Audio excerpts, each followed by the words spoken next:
My husband of 7 years demanded that we split all the household bills because he said he wouldn't support a gold-digging woman. The fork stopped halfway to my mouth when he cleared his throat in that particular way. You know the one. When someone's about to drop a bomb on your dinner and pretend it's casual conversation.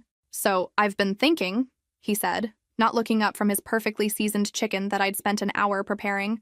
Things need to change around here. I set down my fork carefully. 7 years of marriage had taught me to read the warning signs. The way he adjusted his collar, the slight pause before speaking, the laptop he'd positioned just within reach on the kitchen counter. What kind of changes? My voice came out steadier than I felt. He finally looked at me, and I saw something I'd never seen before. Cold calculation. Well, I've been doing some math, and frankly, this arrangement isn't fair to me anymore. What arrangement? This whole setup where I work my ass off every day while you— He gestured vaguely around our immaculate kitchen. Do whatever this is. The words hit like ice water. I'd left my marketing job 7 years ago when we got married. His idea, actually. A man should provide for his wife, he'd said back then. I want to take care of you. I'd been hesitant. I loved my career, but he'd been so insistent, so romantic about it. Now he was looking at me like I was some kind of parasite. I've created a spreadsheet, he continued, flipping open the laptop with the enthusiasm of someone presenting a brilliant business proposal. I've calculated all our monthly expenses. Mortgage, utilities, groceries, everything.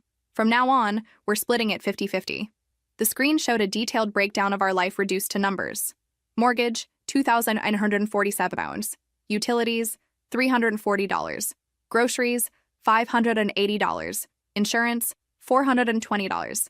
The list went on and on, each item meticulously calculated. But I don't have a job, I said quietly. You asked me to quit, remember? He waved his hand dismissively. That was then. This is now. You're a smart woman. You can figure something out. I'm not running a charity here. I stared at him, this man I'd loved, whose socks I'd been washing, whose meals I'd been cooking, whose mother I'd been tolerating for 7 years, and felt something shift inside me, something cold and sharp and calculating. So let me understand this, I said, my voice taking on a tone I barely recognized. You want me to pay half of everything. Starting when exactly? Starting next month. He smiled, clearly pleased with himself. I knew you'd be reasonable about this. You've always been so practical. I looked at the spreadsheet again, noting every detail. The mortgage on the house I'd turned into a home, the utility bills for the electricity I used to iron his shirts, the grocery money for the food I planned, bought, and prepared. Okay, I said. He blinked, apparently surprised by how easily I'd agreed. Okay? Yes, you're absolutely right. If we're going to be roommates instead of husband and wife, we should split everything equally. I smiled, and something in my expression must have registered because he shifted uncomfortably. That's great. Honey, I'm glad you understand. But I could see it in his eyes. He'd expected a fight. Maybe tears, definitely begging. Instead, he got agreement, and it was clearly unsettling him. I picked up my fork and took another bite of the dinner I'd prepared. This is delicious, isn't it? I really outdid myself tonight. Yeah, it's good, he mumbled, suddenly focused intently on his plate. As I chewed, my mind was already working. If he wanted to play this game, I'd play it. But he'd just made one crucial mistake.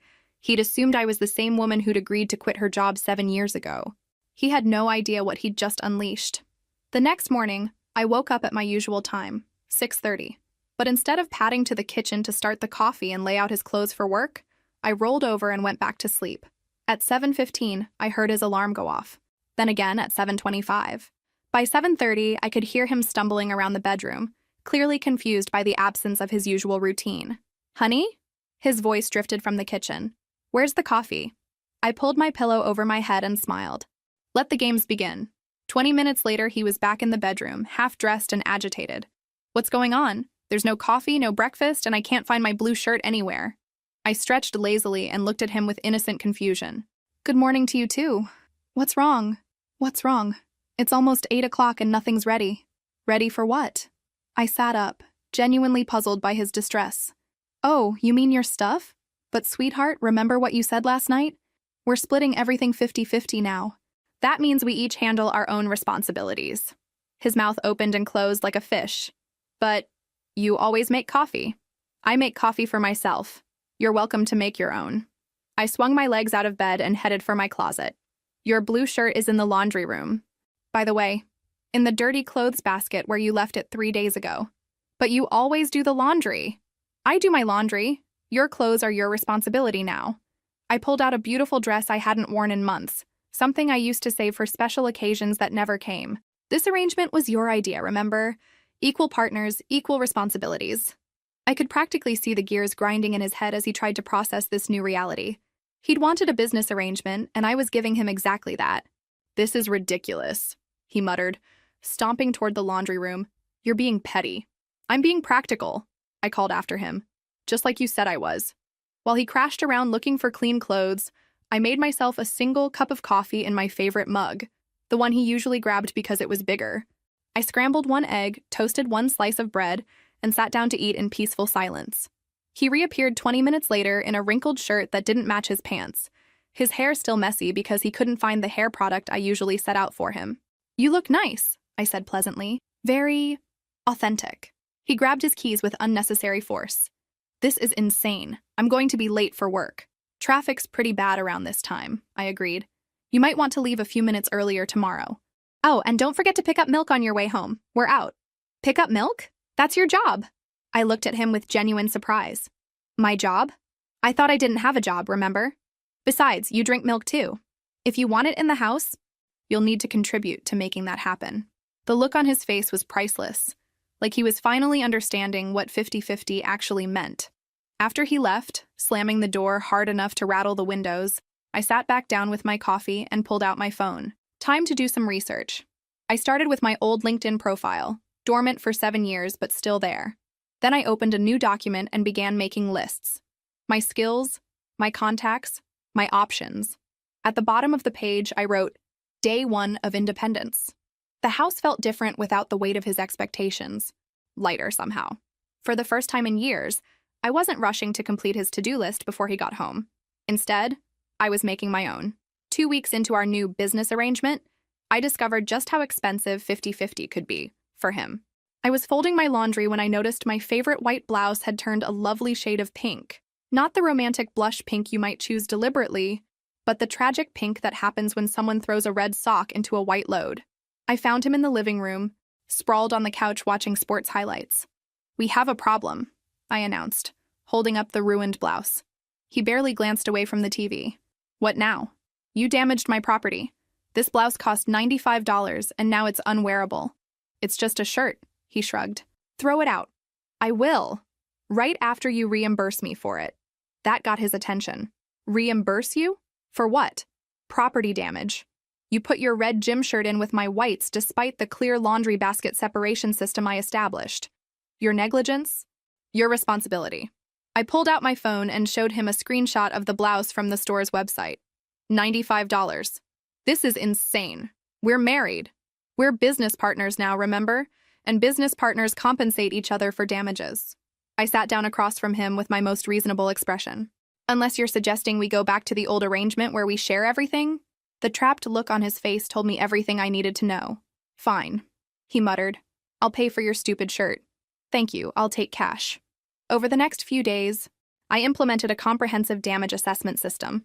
When he left coffee rings on the dining room table, I'd spent hours refinishing, $15 wood restoration fee. When he used my expensive shampoo because he'd forgotten to buy his own, $12 replacement cost.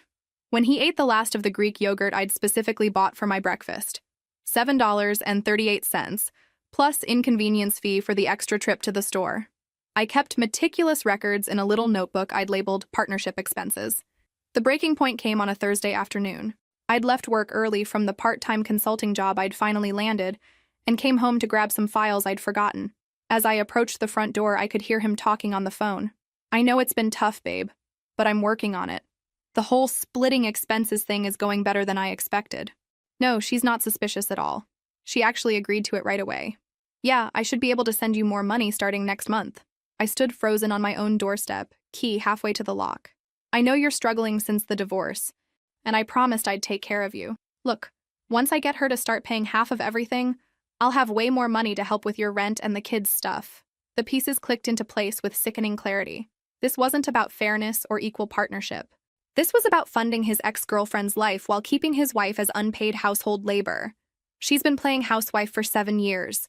His voice continued, dripping with contempt.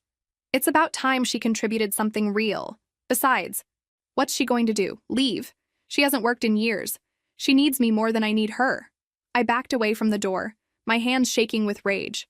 Not just anger, pure, crystalline fury mixed with humiliation. How long had he been planning this? How long had he been talking about me like I was some pathetic dependent while secretly funneling money to another woman? I got back in my car and drove around the block 3 times before I trusted myself to walk through that door without doing something irreversible. When I finally entered, he was off the phone, acting like nothing had happened. "You're home early," he said casually. "Forgot some paperwork." My voice sounded normal, which surprised me. "Hey, I've been thinking about our partnership arrangement." He looked up warily. "Yeah? I think you're absolutely right. If we're going to be true business partners, we need to do this properly." I smiled, and something in my expression made him lean back slightly. "I mean really properly. Full accountability, complete transparency, the works." "What do you mean?" "Well, for starters, I think we should each contribute our partnership agreements to writing. Spell out exactly what each partner is responsible for, what the financial obligations are, maybe even include some performance metrics." The color drained from his face. "That seems a little extreme." "Extreme? For business partners?" I tilted my head, studying him like he was a fascinating specimen. "I thought you'd appreciate the professional approach. After all, if we're going to be partners, we should treat it like any other business relationship. Don't you think?" He mumbled something about thinking about it and retreated to his office. I went to the kitchen and opened my notebook to a fresh page. At the top, I wrote, "Partnership Dissolution Planning." The doorbell rang at 8:30 on a Saturday morning, which could only mean one thing. His mother had arrived unannounced, as was her cherished tradition. I answered the door in my pajamas and robe, coffee mug in hand, completely unbothered by my appearance. The old me would have panicked, thrown on real clothes, and spent 10 minutes apologizing for the state of the house. "Oh," she said, taking in my casual attire with obvious disapproval. "You're not dressed." "Good morning to you, too. Come in." I stepped aside, genuinely curious to see her reaction to the current state of our home. She walked into the living room and stopped dead. His side of the room was a disaster zone. Dirty clothes draped over furniture, takeout containers stacked on the coffee table, newspapers scattered across the floor. My side was immaculate, with fresh flowers and neatly arranged books. "What in heaven's name happened here?" she gasped. "Oh, that's your son's area. I only manage my own space now." I settled into my clean chair and sipped my coffee peacefully. "Where is he?" "Still sleeping. He was up late trying to figure out how to work the washing machine." Her face turned an interesting shade of purple. "You didn't help him? Why would I? He's a grown man." I studied her over my mug. "Would you like some coffee?" "I have enough for one more cup." "This is outrageous." She marched toward the kitchen, and I heard her sharp intake of breath as she discovered the division there too. One side spotless, the other looking like a tornado had hit it. She stormed back, her perfectly coiffed hair practically vibrating with indignation. "What kind of wife are you? This house is a disaster." "Actually, half the house is a disaster. My half is quite nice." I gestured around my pristine living space. "The disaster half belongs to your son. Don't be ridiculous. A wife's job is to maintain the home." I set down my coffee and looked at her with genuine curiosity. "According to whom?" "According to common decency. To the way things are supposed to be." I stood up and walked to the kitchen, returning with a folder I'd prepared for exactly this moment. "You might want to see this before you continue." I handed her the printed copy of his spreadsheet, the one where he'd calculated every household expense and declared that I needed to pay half because I was, in his words, freeloading. She stared at the document, her mouth opening and closing silently. "Your son decided we should be business partners instead of husband and wife," I explained pleasantly. "Equal financial responsibilities, equal domestic responsibilities." This was entirely his idea. But you're supposed to..." "Supposed to what? Pay half the bills and do all the housework?" I laughed, and the sound was lighter than I'd felt in months. "That's not a partnership. That's a scam." She looked around again, as if seeing the situation with new eyes. "He didn't mean..." "Oh, he meant it. He spent considerable time creating this spreadsheet. He was very proud of his mathematical skills." I took the document back from her trembling hands. "Would you like me to show you the part where he calculated that my 7 years of unpaid household management was worth $0? The fight went out of her all at once. She sank onto his dirty couch, apparently not caring about the takeout containers. I raised him better than this, she whispered. Did you? I asked, not unkindly, because this level of entitlement doesn't develop overnight. Heavy footsteps on the stairs announced his arrival. He appeared in rumpled pajamas, hair sticking up at odd angles, clearly unprepared for his mother's visit. Mom, what are you doing here? I came to see why your wife isn't taking care of you properly, she said flatly. Instead, I find out you've turned your marriage into some kind of business arrangement. He shot me a look that could have melted steel. She's been filling your head with nonsense. Nonsense? His mother held up the spreadsheet. You documented it yourself. The silence stretched uncomfortably. I watched him realize that he couldn't deny what was written in his own hand, couldn't dismiss his mother's concerns the way he'd been dismissing mine. Look, it's complicated, he finally said. You don't understand the whole situation. Then explain it, his mother demanded. He looked between us, clearly calculating his options. I just think we should both contribute equally. What's wrong with that? Nothing, I said cheerfully. Which is why I've been contributing exactly equally. I pay my half of everything and take care of my half of everything. Your half is your responsibility. His mother looked around the room again, really looked. And I could see her finally understanding the full picture. I think, she said slowly, I should go. That's probably best, I agreed. This is between business partners now, not family. She stood up, brushed off her skirt, and walked to the door without another word. Before leaving, she turned back to her son. You made this bed, she said quietly. Now you get to lie in it. After she left, he turned on me with a fury I'd never seen before. How dare you embarrass me like that in front of my mother? I looked at him calmly. I didn't embarrass you. You embarrassed yourself. I just refused to clean it up. The call came on a Tuesday morning while I was updating my resume for the third time in 2 weeks. I'd been applying for entry-level positions, assuming my 7-year gap had made me unemployable in any meaningful way. Is this really the marketing genius who used to run circles around all of us in Professor Martinez's strategy class? The voice was familiar, warm, and filled with the kind of confidence I'd forgotten I used to possess. This is she, I said cautiously. It's Jake from college. We worked on that impossible campaign project together junior year, the one where we had to rebrand that failing restaurant chain. The memory hit me like a wave. Late nights in the library, whiteboards covered with brand positioning diagrams, the thrill of solving impossible problems with nothing but creativity and determination. I'd love that version of myself. Jake, how did you get this number? I have my ways. Actually, I've been trying to track you down for months. I'm heading up marketing for a consulting firm now, and I've got a problem that has your name written all over it. I haven't worked in 7 years, I said automatically, the disclaimer I'd been giving every potential employer. So? You haven't had a lobotomy. Your brain is still in there, right? I laughed despite myself. Last I checked. Good enough for me. We've got a client who's hemorrhaging customers, and 3 different agencies have failed to figure out why. I need someone who can think differently, see patterns other people miss. Sound familiar? It did. It sounded exactly like the person I used to be. Jake, I appreciate the thought, but I'm not exactly interview ready. I'd need time to prepare, to brush up on current trends. Skip the interview. I've already seen your work. Remember that portfolio from senior year? I kept a copy. Still reference it sometimes. His voice turned serious. Look, I know you disappeared after college, got married, did the domestic thing, but talent doesn't expire. If anything, life experience probably made you sharper. The conversation lasted 45 minutes. By the end, I had a consulting contract that paid more per month than my husband made in 2. There's one condition, Jake said as we wrapped up. I'm going to need you to travel occasionally. Client meetings, strategy sessions. That going to be a problem? I looked around my half of the immaculate house, then at the disaster zone that was his half. Not at all. The first client meeting was a revelation. I walked into a conference room full of expensive suits and felt something click back into place. A part of myself I'd packed away so long ago I'd forgotten it existed. So, the client said, sliding a folder across the table, 3 agencies have told us we need to completely rebrand, change our entire business model. What do you think? I spent 20 minutes reviewing their materials, then looked up. I think those agencies were trying to justify their fees instead of solving your problem. The room went quiet. Your brand isn't the problem. Your customer service is. Specifically, your phone system routes people through 7 different departments before they reach someone who can actually help them. Your customers aren't leaving because they don't like your product. They're leaving because buying from you is exhausting.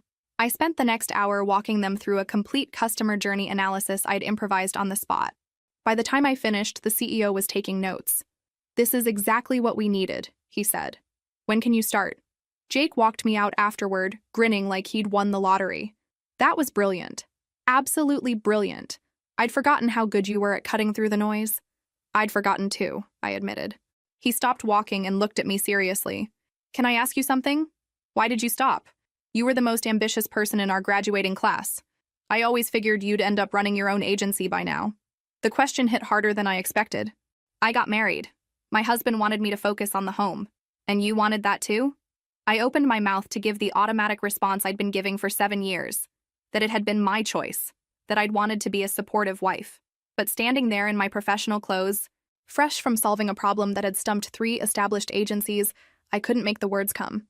"I don't think what I wanted mattered much," I said finally. Jake's expression darkened. "That's not okay." "No," I agreed, surprising myself with how calm I sounded. "It's not." He walked me to my car, and as I drove home, I felt like I was seeing everything with new eyes. The strip malls and office buildings I passed weren't just scenery anymore. They were possibilities, opportunities, places where my skills mattered, where my ideas had value. When I pulled into my driveway, I sat for a moment before going inside. The house looked different somehow. Smaller. Less like a castle and more like what it actually was, just a building. Inside, I found him at the kitchen table with his laptop, surrounded by bills and that infamous spreadsheet. "How was your day?" he asked without looking up. "Productive." I set my purse down and loosened my blazer. "I got a consulting contract. Good money." Now he looked up. "That's great. How much money?" I named the figure, and his eyes widened. "That's more than I make." "I know." I smiled. "Looks like I won't have any trouble paying my half of the bills after all." The expression on his face was complicated. Surprise, worry, and something else I couldn't quite identify. Something that looked almost like fear. For the first time in 7 years, I understood why. She showed up on a Saturday afternoon while he was at his brother's house, probably complaining about his unreasonable wife who dared to expect equal treatment in her own home. The doorbell rang, and I opened it to find a woman about my age with tired eyes and highlighted hair that needed touching up. She was pretty in a worn-down way, like someone who'd been fighting battles for too long. "You must be his wife," she said, as if that explained everything. "I am, and you must be the ex-girlfriend he's been financially supporting." I leaned against the door frame casually. "Would you like to come in?"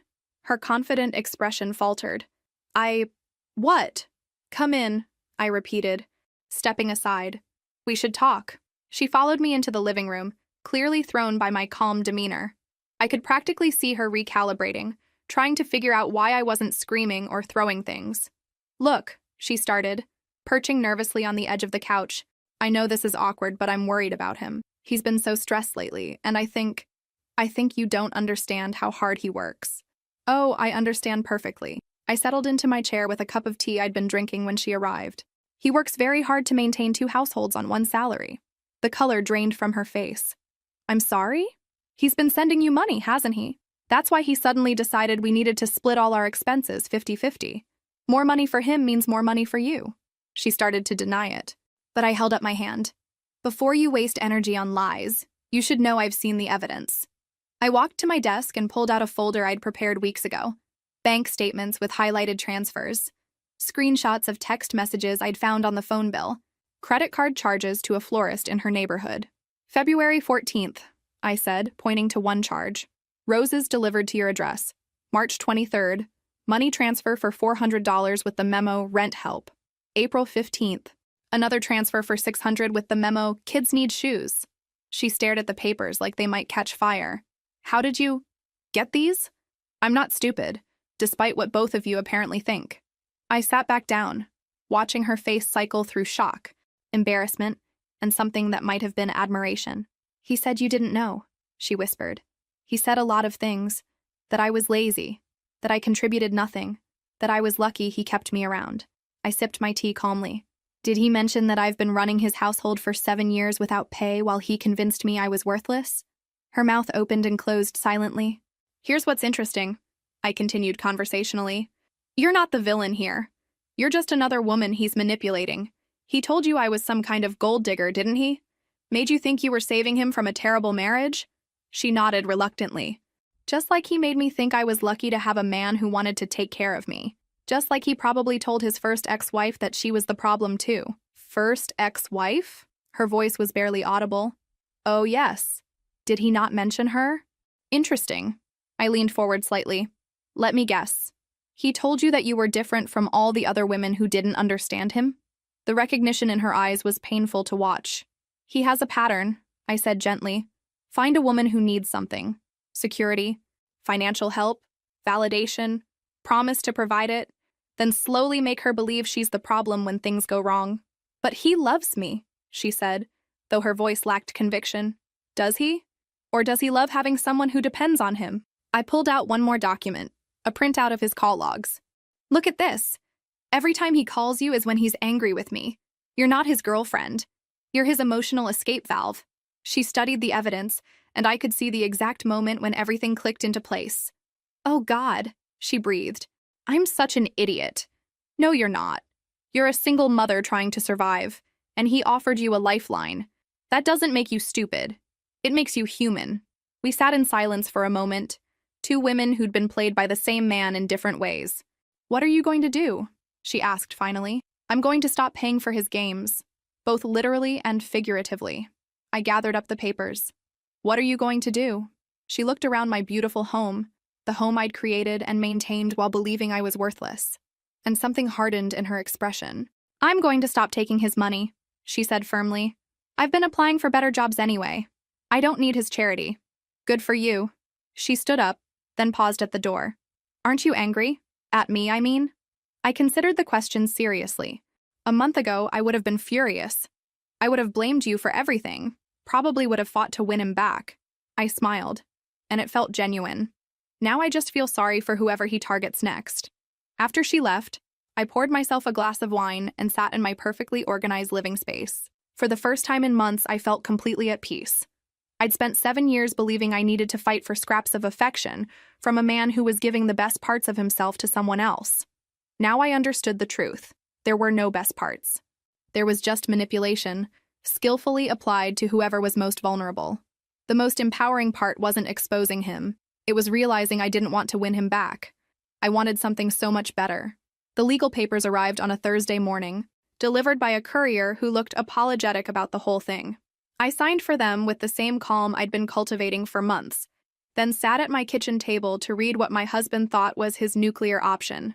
Petition for exclusive use and occupancy of marital residence, the header read. Below that, in legal language that couldn't quite hide the desperation, he was asking a judge to remove me from my own home because I was creating an uninhabitable living situation and preventing him from peaceful enjoyment of his property. I had to laugh. After 7 years of free housekeeping, cooking, and emotional labor, he was now claiming I was the problem because I'd stopped providing those services for free. The hearing was scheduled for the following Tuesday. I spent the weekend preparing, and by Monday night, I had 3 binders full of evidence that told a very different story than the one he was trying to sell. Tuesday morning, I dressed in my best suit, the one I'd bought for client meetings, and arrived at the courthouse early. He was already there with his lawyer, an expensive-looking man in his 50s who clearly thought this was going to be a straightforward case of removing an uncooperative wife. When the judge called our case, I stood with my own representation, a sharp family law attorney who'd taken one look at my evidence and agreed to work with me immediately. Your Honor, his lawyer began, my client is simply asking for the right to live peacefully in his own home. His wife has created an impossible situation, refusing to maintain the household and creating deliberate chaos. The judge, a woman in her 60s with intelligent eyes, looked at me.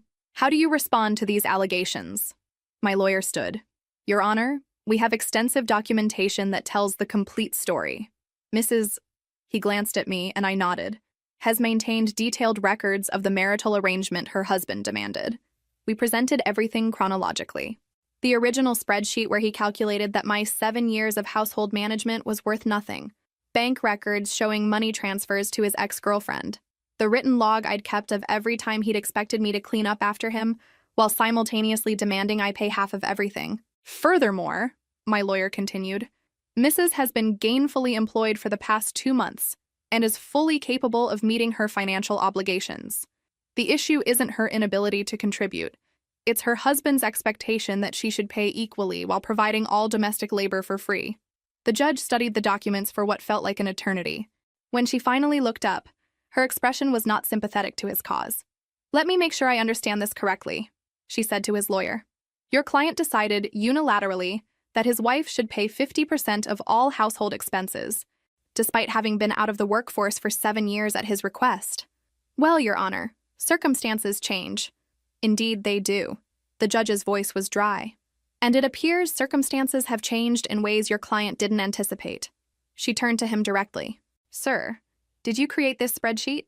He shifted uncomfortably. "Yes, but... And did you present it to your wife as a non-negotiable change to your marital arrangement?" "I thought we should both contribute equally." "I see. And in your definition of equal contribution, your wife would pay half of all expenses and continue to provide all domestic services?" The silence stretched uncomfortably. "Your Honor," his lawyer interjected, "my client simply wants to live in his own home without harassment." Harassment. The judge looked at my documentation again. "I see here that your client's wife has been paying her agreed-upon 50% of all expenses while maintaining only her own living spaces and belongings. How exactly is adhering to his own proposed arrangement considered harassment?" I watched his lawyer realize they were losing badly. "Furthermore," the judge continued, "I see evidence that your client has been financially supporting another woman throughout this marriage, including during the period when he was demanding his wife contribute more financially." The courtroom fell silent except for the sound of his lawyer shuffling papers desperately. "Petition denied," the judge said firmly. "Not only is there no basis for removing Mrs. from her marital home, but the evidence suggests that she has been remarkably accommodating to an arrangement that was heavily biased against her interests." As we walked out of the courthouse, his lawyer was already talking about appeal options, but I could see in his eyes that he knew it was over. You can't win a case when all the evidence proves you're exactly as unreasonable as your opponent claims. Outside, he caught up with me in the parking lot. "This isn't over," he said, but there was no conviction in his voice. "Yes, it is." I looked at him calmly. "You wanted to play hardball, remember? You thought you could scare me into going back to being your unpaid servant. Instead, you just proved to a judge exactly what kind of man you are. I never meant for it to go this far." "Of course you didn't. You meant to get your way without consequences, like always." I opened my car door. "But actions have consequences now. Maybe it's time you learned that." As I drove home, I felt something I hadn't experienced in years. The solid satisfaction of being completely, legally, unquestionably right. For the first time since this whole mess started, I wasn't just surviving his games. I was winning them. He left the day after the court hearing claiming he needed space to think after his humiliating legal defeat. I watched him pack a suitcase with the same detachment I might feel watching a stranger load their car. "I'll be staying at my brother's for a while," he announced, as if this was some great sacrifice he was making for our relationship. "Okay," I said, not looking up from my laptop where I was reviewing client proposals. "Okay, that's all you have to say? What would you like me to say?" I glanced at him briefly. "You're an adult. You can stay wherever you want." The look on his face suggested he'd expected tears, begging, promises to change. Instead, he got the same mild interest I might show a weather report. After he left, I walked through the house slowly, really seeing it for the first time in months. Without his constant mess, his complaints, his heavy presence sucking the energy out of every room, the space felt transformed, lighter, like it could breathe again. I made myself dinner, just for me, exactly what I wanted, and ate it while watching a documentary he would have hated. Then I took a long bath with expensive bath salts, read until midnight, and slept diagonally across the entire bed. I woke up the next morning feeling more rested than I had in years. Work became my sanctuary. The consulting firm Jake ran had a collaborative, energetic atmosphere that reminded me why I'd loved marketing in the first place. Ideas mattered there. Solutions were celebrated. Nobody questioned my competence or made me feel like I should be grateful for the opportunity to contribute. "You've been different lately," Jake mentioned over coffee after a particularly successful client presentation. "More confident. More yourself, I guess." "I feel more like myself," I admitted. "It's amazing how much mental energy gets freed up when you're not constantly defending your right to exist." "Is that what it was like? At home?" I considered the question. Jake and I had started having these conversations more frequently.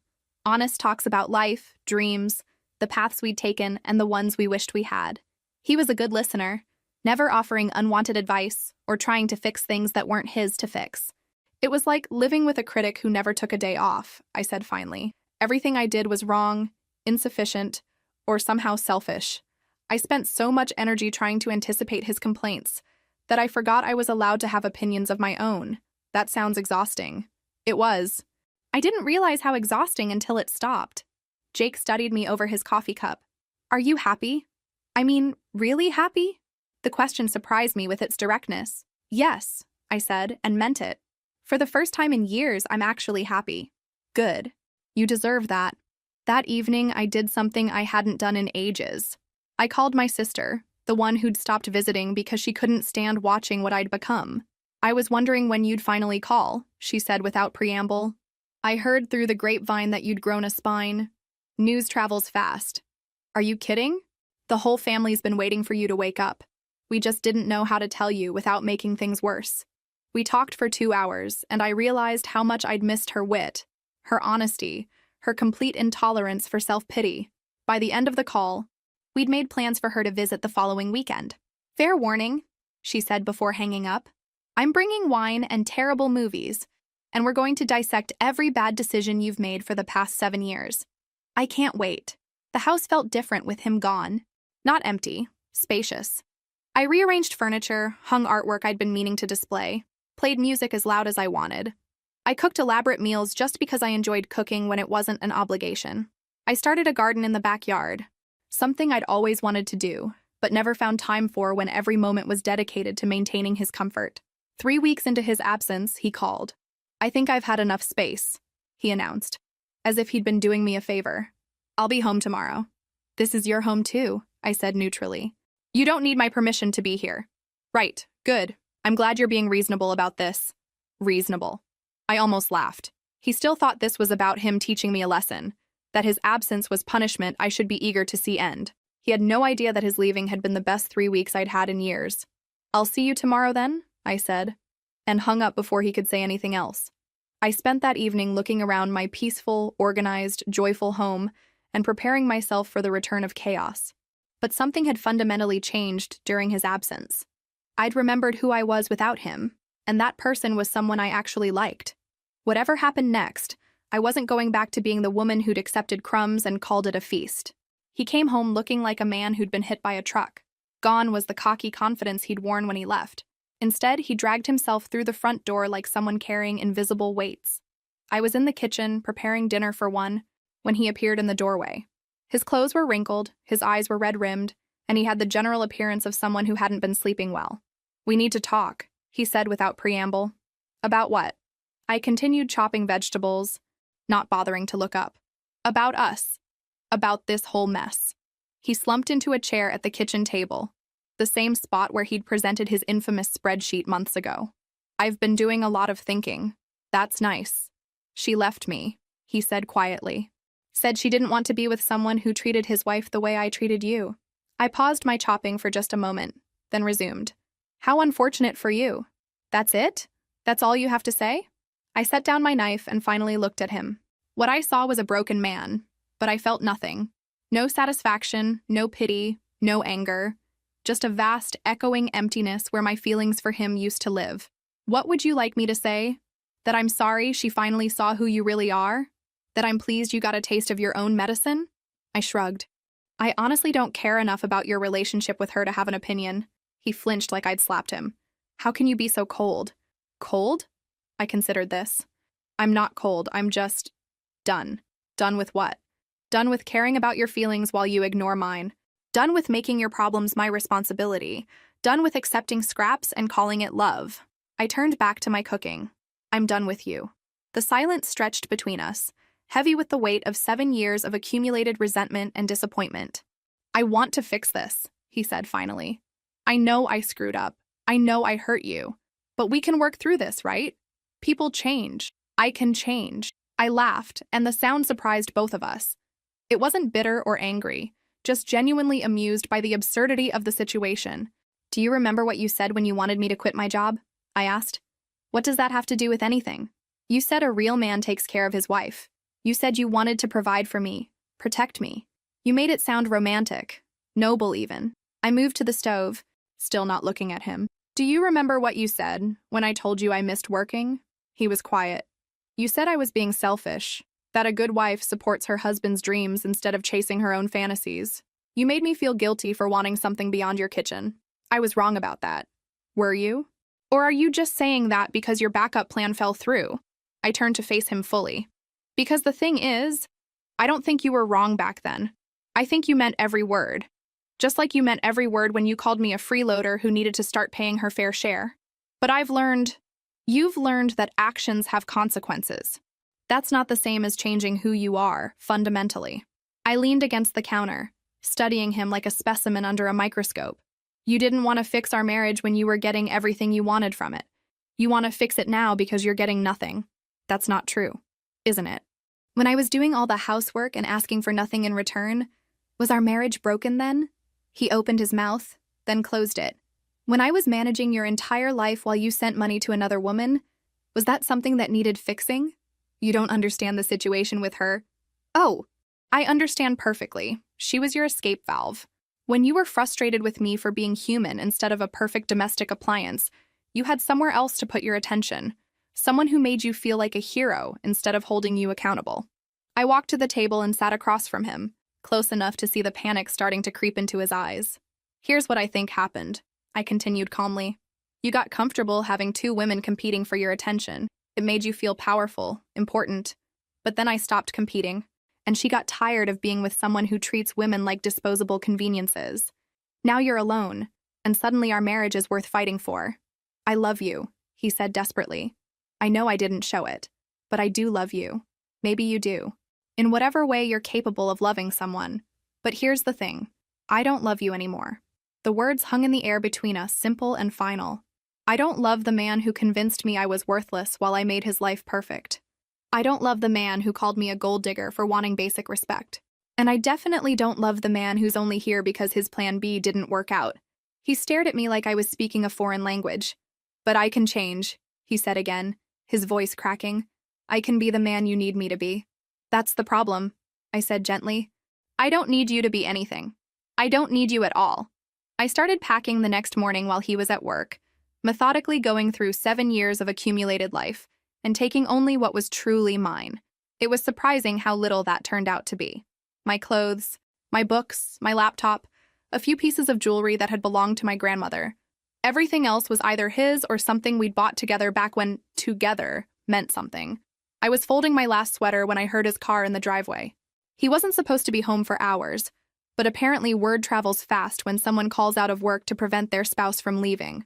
What the hell is this? He stood in the bedroom doorway, staring at the suitcases lined up on the bed. I'm moving out. I continued packing calmly. I found a furnished apartment downtown, close to work. You can't just leave. Actually, I can. I'm an adult with a job and my own income. Leaving is well within my capabilities. He rushed to the suitcase I was packing and started pulling clothes back out. Stop this. We need to talk about this rationally. I gently but firmly took my blouse back from his hands. There's nothing to discuss. I told you last night. I'm done. But you can't mean that. People don't just throw away 7 years of marriage. I'm not throwing it away. You already did that when you decided I was worth less than your ex-girlfriend. I zipped the suitcase closed. I'm just finally accepting what you taught me. He sat heavily on the bed, looking around the room like he was seeing it for the first time. Where will you go? What will you do? I told you, I have an apartment. As for what I'll do, I'll work, pay my bills, and live my life. You know, all the things I've been doing for the past few months. But what about us? What about this house? What about our life together? I paused in my packing and really looked at him. He seemed genuinely confused, as if he couldn't understand why actions might have permanent consequences. Our life together was me serving you, while you convinced me I should be grateful for the privilege. That's not a life I want anymore. I said I'd change, and I believe you think you would try. But change requires understanding what was wrong in the first place, and you still don't get it. I picked up the last suitcase. You think this is about the money you gave her? Or the chores you didn't do? Or the bills you wanted me to split? Those were just symptoms. Symptoms of what? Of the fact that you never saw me as an equal partner. I was either a service provider or a burden, depending on what you needed at the moment. That's not love. That's ownership. I walked toward the door, and he scrambled to follow me. Please don't do this. I'm begging you. I'll do anything. I stopped at the front door and turned back to him one last time. Do you know what you could have done 6 months ago that would have saved this marriage? He shook his head desperately. You could have said, thank you. Just once. You could have acknowledged that I'd been contributing to this relationship all along, even if it wasn't in the form of a paycheck. You could have treated me like a partner instead of like hired help who wasn't working out. I can say thank you now. It's too late. I opened the door. Thank you only matters when it's sincere, not when it's strategic. The moving truck was waiting outside. I'd arranged everything while he was at work, efficient as always. As the movers loaded my belongings, he stood on the front porch looking lost. How am I supposed to live here without you? He called out. The same way I lived here with you, I called back. You'll figure it out. The apartment was small but bright, with big windows and hardwood floors that reflected the afternoon sunlight. It came furnished with simple, clean furniture that was nothing like the heavy, expensive pieces we'd accumulated together. I loved it immediately. That first night, I sat on my new couch eating takeout from my favorite Thai place, the one he'd always complained was too spicy, and felt something I hadn't experienced in years. Complete peace. No one was going to come home and criticize the way I'd arranged the throw pillows. No one was going to leave dirty dishes in my clean sink. No one was going to make me feel like I needed to justify my existence or apologize for taking up space. I was alone, and it was glorious. My phone rang around 9 o'clock. His name appeared on the screen, and I let it go to voicemail. Then it rang again, and again. Finally, I turned it off. The silence that followed wasn't empty. It was full of possibility, full of choices that were mine alone to make, full of a future that stretched ahead of me like an open road with no predetermined destination. For the first time in 7 years, I fell asleep without worrying about whether I'd done enough to earn my place in someone else's life. I was home. The first thing I did in my new apartment was buy flowers. Bright yellow sunflowers that I placed on the kitchen table where I could see them every morning. In my old life, flowers were an unnecessary expense, a frivolity that would have required justification and probably resulted in a lecture about fiscal responsibility. Now they were just beautiful, and that was reason enough. I spent the first weekend arranging my new space exactly how I wanted it. Books organized by subject instead of alphabetically because that's how my mind worked. Art hung at heights that made sense for my eyes, not his. The thermostat set to a temperature that kept me comfortable without needing to negotiate.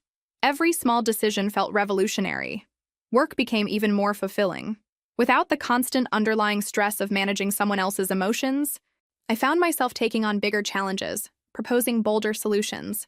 Jake noticed the change immediately. "You're on fire lately," he said after a presentation that had landed us a major new account. "Whatever you're doing differently, keep doing it." "I'm sleeping better," I said, which was true, but not the whole truth. The whole truth was that I'd stopped living in a state of chronic anxiety, always braced for the next criticism or demand. Jake and I had started spending more time together outside of work, dinner after long days, coffee on Saturday mornings, walks through the downtown farmers market. Nothing officially romantic, just the easy companionship of two people who genuinely enjoyed each other's company. He never asked for more than I was offering, never made me feel like his attention came with strings attached. When I mentioned that I wasn't ready for anything serious, he'd simply nodded and said, "Fair enough, I like spending time with you regardless." It was the first time in years that a man had accepted my boundaries without arguing, pouting, or trying to convince me I was wrong about my own feelings. "You know what's weird?" I told him one evening as we walked through the park near my apartment. "I keep waiting for the other shoe to drop, for you to suddenly start keeping score of favors or making demands or telling me I'm not grateful enough." "That sounds exhausting," he said quietly. "Living like that." It was. I didn't realize how exhausting until it stopped. 3 months into my new life, my sister came to visit.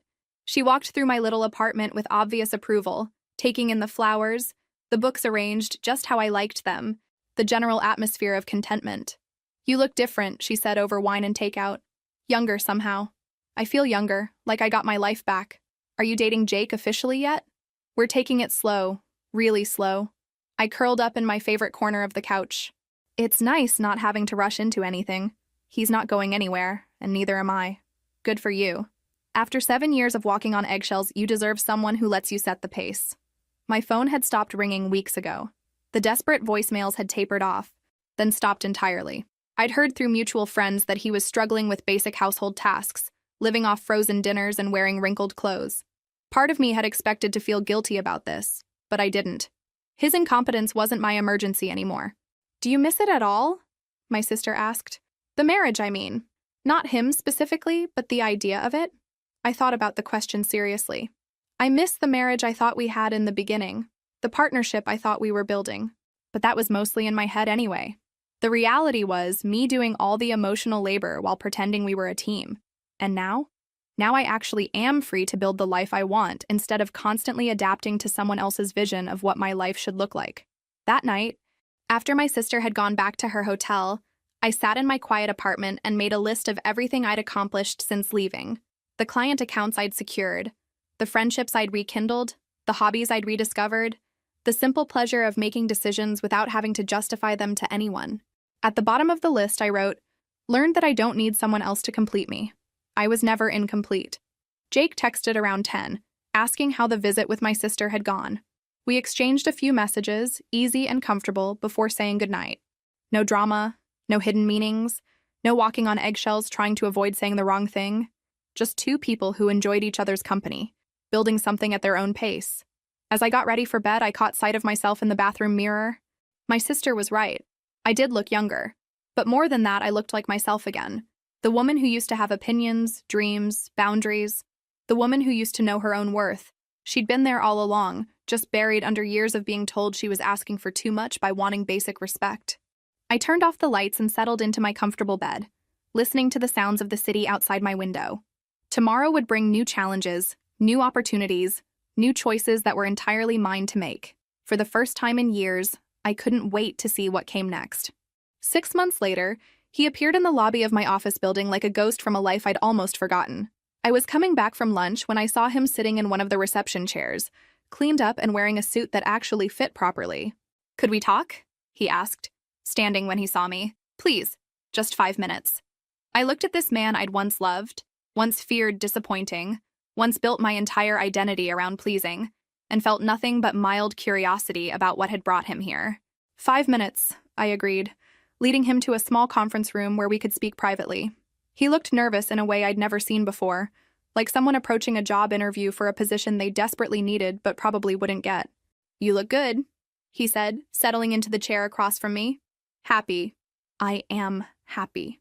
I've been working on myself," he continued, the words tumbling out like he'd rehearsed them. "Therapy, anger management, the whole thing. I've learned a lot about how I treated you, how wrong I was about everything. That's good. Personal growth is important.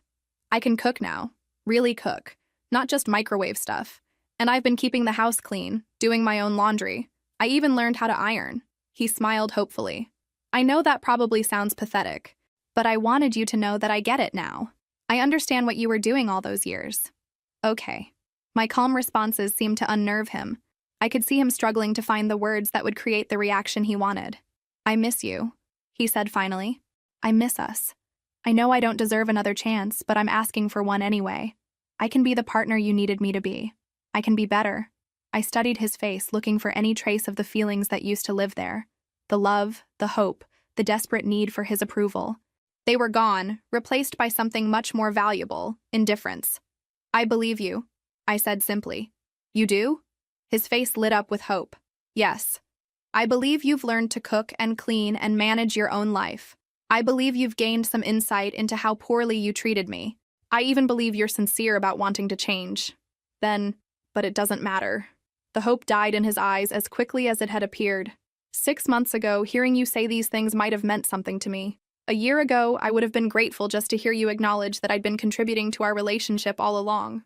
I leaned back in my chair, completely relaxed. "But that woman is gone." "What do you mean?"